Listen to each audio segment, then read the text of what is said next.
Эх чиркен жүрөгүздөгү сагынган адамдарды сагындырбастан дайыма жакын адамдар менен бирге бололу деп алдыңыздарда сиздер үчүн Нуржан Төнбаеванын аткарысындагы Мен сени сагынгым келет аттуу чыгармасы жалпы бизди көрүп жаткан көрөрмандарга тартууланды.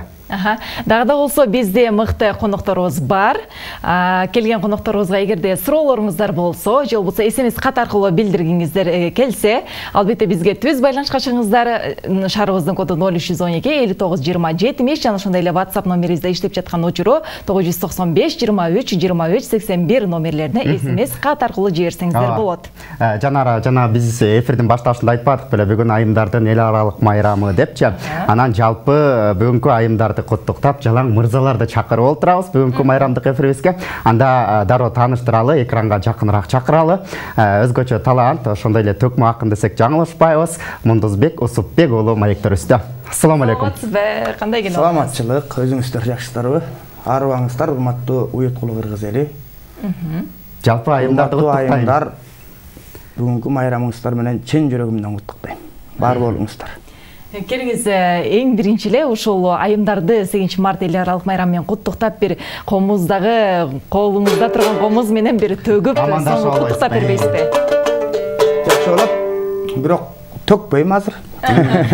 Жон гана ырдайм деп келдиңиз, Элнурбек Иманалиев устатымдын бизге дайым айтып келген сөзү бар. Биринчи сөзсүз аталардын ырын ырдагыла, андайын өзүңөрдүн ырыңарга өткүлө. Аталардын ырын ырдабай туруп өзүңөрдүн ырыңарды ырдабагыла дечү. Азыр аталардын ырларынан ырдайлы. Келиңиз.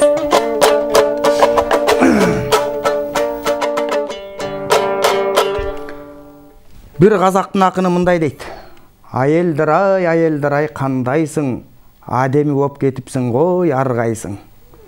Бирөө сүйүп турса дагы бармайсың, бирөө жерип турса дагы калмайсың. Айелдер ай, кандайсың? Айелдердин эркектерден көп дейт. Ойбай, боло берсин көп мейли. Айел деген адеми гой, адемилик бизге көп кетпейди дейт. Мына ошол адемилер көп боло берсин дейли. Ашыралы Айталиев атабыздын нарындан жазган салам хатын ырдайлы.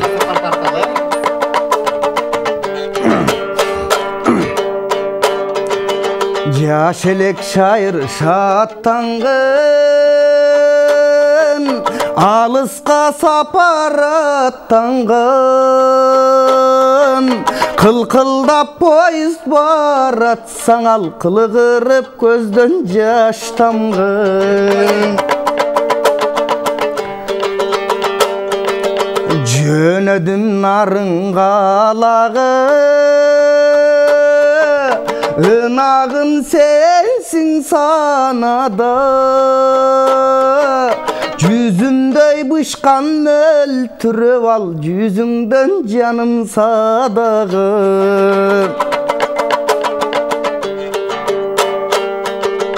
Бир букет гүл деле сунарды,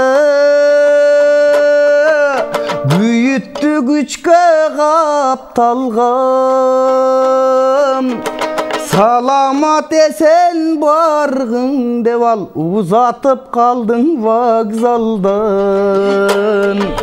Oylasam bolup köngül şat, oylasam deymin gayrabat.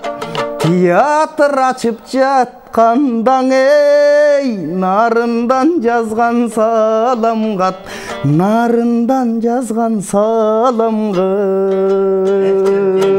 Нарынга дагы сапар тартып келдик окшойт. Мундузбек байке айтсаңыз, анан бүгүн айымдардын эл аралык майрамы. Таң эртеден баштап айымдарды кандай куттуктадыңыз? Кимди куттуктаганга жетиштиңиз? Таң эрте десем калп айткан болом, себеп дегенде мен таң атпай саат 2-де турам да. Чыгармачыл адамдар ушундай болот дегиз. Таң атпай 2-де турам. Анан куттуктагандай деле болгон жок окшойт. WhatsApp'тагы бир өтө сыйлуу бир 10 чакты 5-6 кишини куттуктадым окшойт, бар болгон ошол. Себеп дегенде айымдардын майрамы бир гана 8 март деп эсептебейм мен. Ар бир күн, ар бир чыккан күн, баткан күн, таңдын атышы, күндүн батышы, ар бир айымдар, Кыргыздын айымдары үчүн майрам. Себеп дегенде мен бир айтышта ырдаганым бар эле. Кыргыздын кыздары ашса ашат, бирок дем калбайт акыл кара чачтарды.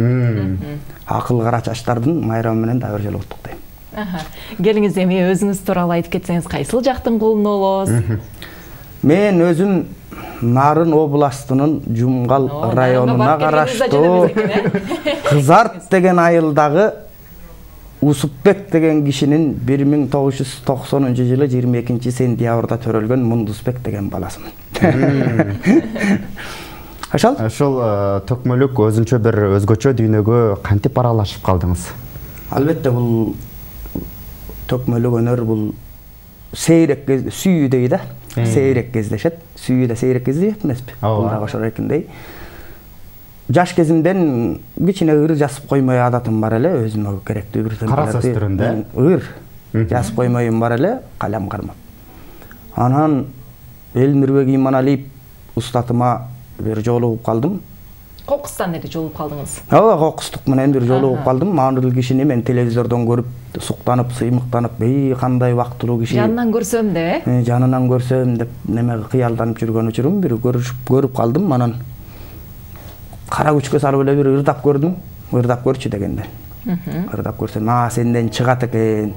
Кел, өзүм окутам сени деди. Ошентип ошонун колуна келип, колунда 8 жыл окудум. 8 жыл окудуңуз, Абдан жакшы. Демек, ошол биздин Элмирбек агайдын өзүнүн бир берип кеткен тарбиясынын алкагында ушундай бир чыгармачылыкта сөзсүз түрдө мен муну бир айтышты ырдаганым да бар. Мен өзүм баягы кыргызча айтканда кул базар деп коет экен, орусчасы биржа деп коет го. Ошондойлордо иштеген бала болчумун. Айылдан келип ошондойлордо дуңгандарга жалданып полясында иштеп жүргөн бала болчумун. Бир айтышты ырдаганым бар. Кул базардан жетелеп мени ыр газалга алып келген деп. Ошол ыр газалга алып келип, мына силер ушул экинтип эфирге чакырып, маяк ала турган акынга айландырган киши ошол Элмирбек Иманалиев.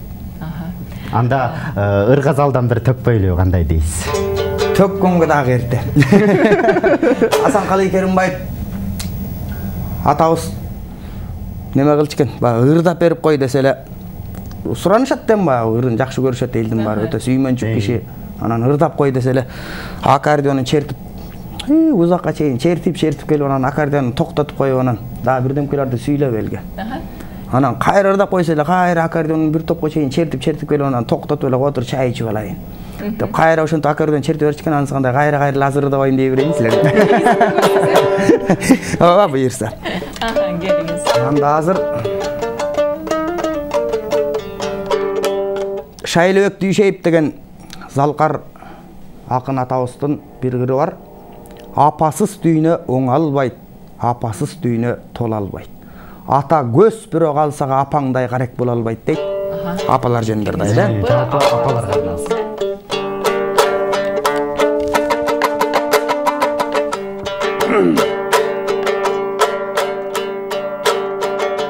Апапак жолук салынып,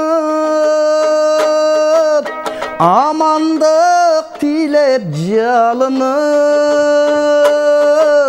алыстан улум келет деп апакем жүрөт сагынып.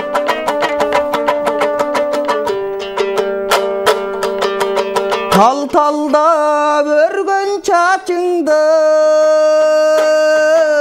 таптырбай ал кез жашыңды, алсырай түшсөм апакем мен алдыңа жөлөйм башымды.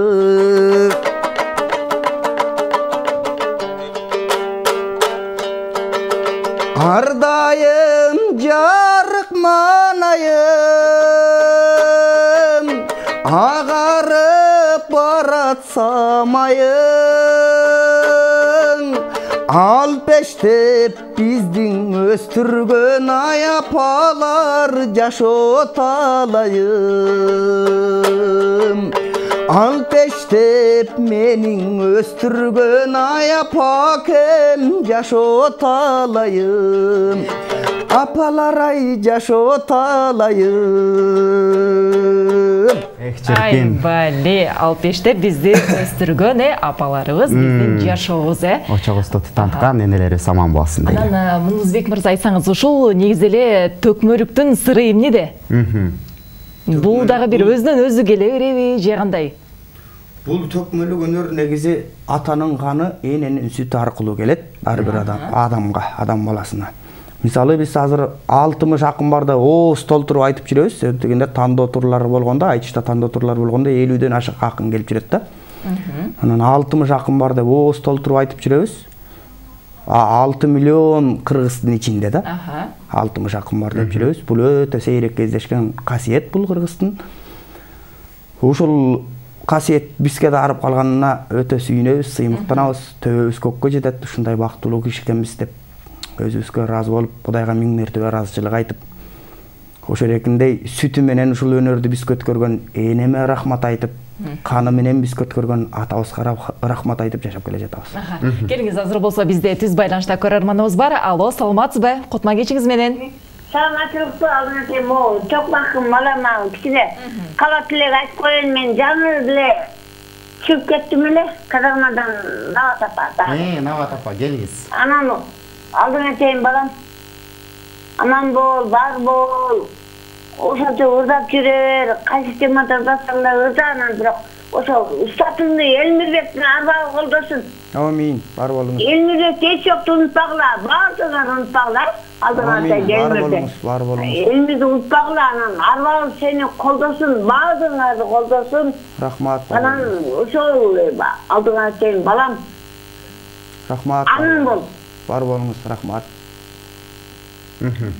Апабызга терең ыраазычылык. Эч качан унутпайбыз устатыбызды, ал кишини унутканыбыз баягы кандай Кудайды унутканга барабар болуп калышы мүмкүн. Керек болсо себеп дегенде эч ким эмес адам кезиңде алып келип мына ушул эркиндей апаларыбыз чалып алып ыраазычылык билдире турган адамга айлантып койгон киши, ал кишини унутканга болбойт. Эч качан унутпайбыз. Бар болуңуз апа. Төмөндө баягы ата энемден өткөн деп калбадыңызбы? Демек, ушул өнөр дүйнөсүндө дагы ата энеңиздин тиешеси бар экен, Албетте, албетте. Атамдын негизи менин аталарым да чоң акындар бар. Кадимки Сагынбай Орозбаков деген залкар манасчы менин аталарым болуп калат. Нурпайыс Жаркынбаев деген залкар акын бар. Медербек Аким Кожоев деген залкар акын бар. Бегана Сартов деген залкар акын бар. Бакы Өмүралиев деген драматург бар. Ушулардын баарынын анан Мундузбек Усупбек уулу деген акындын 7-чи аташы бир киши. Демек, кыргызда мындай деген сөз бар го, канында бар деп калабыз, Анан тай жагымда да бар, апам дагы өзү ыр жазып калат. Тай экем жамактап калат.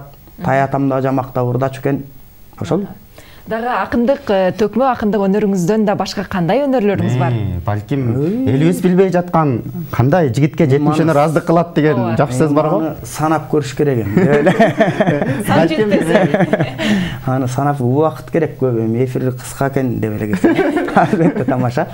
Башка деле өнөрүбүз жок. Баягы Осмонкул Бөлөбалаев деген залкар акын атабыз өткөн, ошол экинин ыры бар да. Жазга маал болгондо эгин айдап дам бакпайм.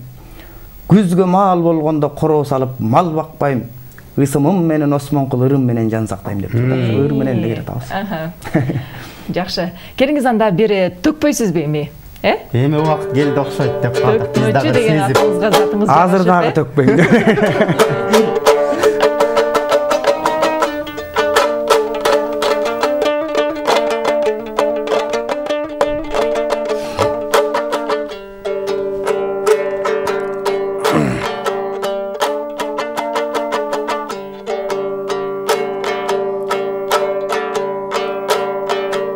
Айымдарды куттуктап, ырда десеңер ырдайын. Айымдардан асыл кеп тыңда десеңер тыңдайын. Атайын жатса суранып мен кылапаттык кылбайын. Бар болгулаң айымдар, караңгыда жаркыган шам болгулаң айымдар. Агын суудай туптунук шар болгулаң айымдар. Şeker şerbet canada bal bolgulan ayımдар. Ayımdardın ırgılıp aytıp ötöyün. Ayımdargan ırmenen men kadırın arga jeteyin. Bugün 8 Mart eken kuttuk davırda ötöyün.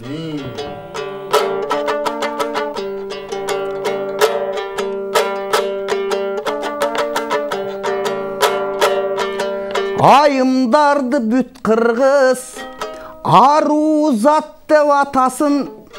Kırgız'tın har bir ayımı kaygı bilbey yaşasın. Ayımdardın gönüne jaratkan göngül bursa ken, bar jakşılıkты sunsa ken. Kaygı degen emnekenin bilbey ömür sürsöken, atkırıp oynap gülsöken.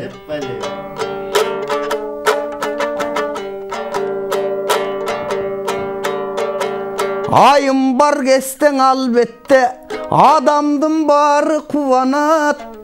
Ayım bar üçün adamzat algalaba algan ulanat. Özün örgün aytar tilek tak bolsun, aytar tilek bat bolsun.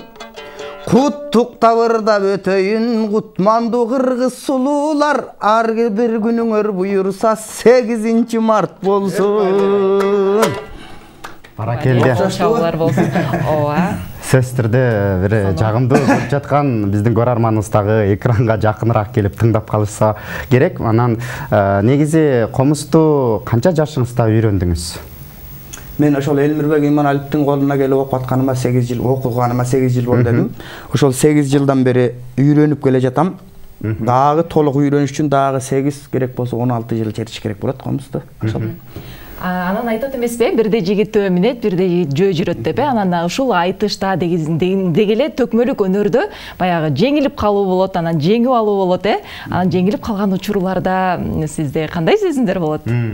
Билбейм, мен айтышты өзүм бирөөнү жеңиш керек же бирөөдөн жеңилиш керек, жеңилбешим керек, мен только жеңишим керек деген максат менен чыкпайм. Мен айтышка айтарымды айтышым керек. Андан кийин эмне болсо ошо болсун. Бир баатырдын атын унутуп калдым, кайсы баатыр экен эсимде жок. Бир баатырдын кылычында, илгери жоокер заманда кылычында жазуу болгон да. Сен сага кара санаган доктурларыңдан сактан. Ал туура эмес укол сайып өлтүрүп коюшу мүмкүн. Доктурларыңдан сактан. Майдандагы душмандарыңды мага кой деген жазуу болгон да кылычында. Мен ошо эрекинде эле маңдайымда сен чыгып ырдай турчу ырыңды бил, калганын мага кой деген жазуу ар бир акындын маңдайында жазылуу деп билем. Ошондуктан жеңдимби, жеңилдимби мага айырмасы жок. Башкысы айтарымды айтышым керек, кетишим керек. Ошол. Жакшы. Айтарыңызды айтып, эмнени кааласаңыз ошону элибизге жеткирип жүрө бериңиз дейли. Ар дайым бар болуңуз, төкмөлүк өнөрүңүз мындан дагы өркүндөсүн. Рахмат. Анан убакыт деген учкан куш экен. Эфирде жана баштап аткан учурубузда келип амандашып аттык эле. Анан ушундай бир убактыңызды бөлүп, кыргыз элибиз менен амандашып, жалпы айымдарыбызды куттуктап, ушундай жүрөгүңүздөгү каалоо тилектерди айтып, төмөндө жакшы чыгармаларды дагы тартуулап бердиңиз. Кудайым буйруса, жаратканым сизди колдоп, дайым эле ушундай өнөр дүйнөсүндө өзүңүздүн чыгармачылыгыңыз менен кыргыз элинин маданиятына болгон салымыңызды кошуп жүрө бериңиз демекчибиз. Бар болуңуз дейли. Рахмат, силер мага жаккан жоксуңар бирок. Эмнеге? Ушунча кыска бүтүп каларын билсем келмек эмес. Албетте тамаша. Бар болуңуздар, силердин да ишиңерге ийгилик каалайм. Өркүндөй бергиле, буйурса көрөрманыңар 6 миллион кыргыз болсун, андан да ашып бөлөк өлкөлөрдө көргөндөй болсун. Жалпы кыргыз элине молчулук, токчулук, береке каалайм, тынчтык каалайм. Той каалайм. Элибизде той эле болсун дейли дагы биз программабыздын жүрүшүн андан ары улайлы. Биздин төрөстөн экинчи мейман болуп өзүнүн комузун колго алып, жалпы кыргыз элин куттуктаган төкмө акын Мундузбек Усупбек уулу болду. Азыр болсо сиздер үчүн Самара Каримова айткен баары сендей. Андан кийин эфирибизде уктабайбыз, кайрадан көрүшөбүз.